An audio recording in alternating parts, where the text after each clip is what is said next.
Okay, so here we are at my home garden in the District of Columbia, and I'm just going to be demonstrating chitting potatoes, or dividing tubers into multiple seeds, essentially.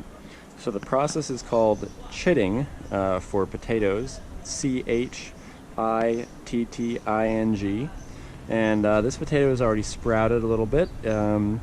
It's the springtime and it's been in a bag in a warm apartment, so it's sprouted really nicely.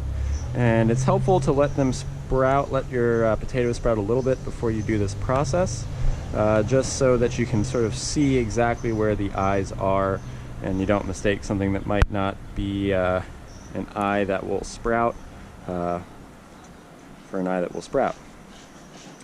So yeah, I'm going to be, when you're dividing them up, you're basically looking for sections that have at least 2 sprouts. You're trying to cut up this potato into multiple sections that each have 2 sprouts on them.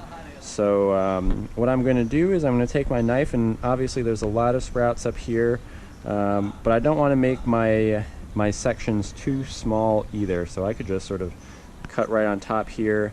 I'm not really comfortable with that. I'm going to make it a little bit bigger than that. So I'm just going to put my knife right here and try and just get this whole top bit, including this bottom sprout there. Nice. There we go. Okay, so that's one section. And I think we can make 2 more. So I've got one eye here and one eye there. So if I just make a cut right down the side here, I should be able to get this section. So carefully.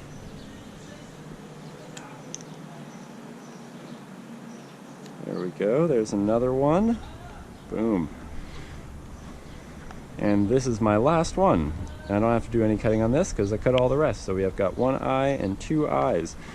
So we've turned 1 potato seed into 3 potato seeds. Now this is nothing special, it's just a potato from the grocery store. But now I've made 3 seeds essentially. I can plant all 3 of these rather than planting just the 1 tuber. Planting just the 1 tuber is just fine. You're just going to still get a potato plant. However, when you don't divide them into smaller pieces, if you just bury the full tuber on its own, you might get smaller potatoes. So dividing the potato tuber up into multiple seeds, as many seeds as you can get, that will help you get larger potatoes. So there we go. And we can let these, we're going to want to let these sort of sit indoors in temperate environment, somewhere where it's not freezing, where it's not boiling hot.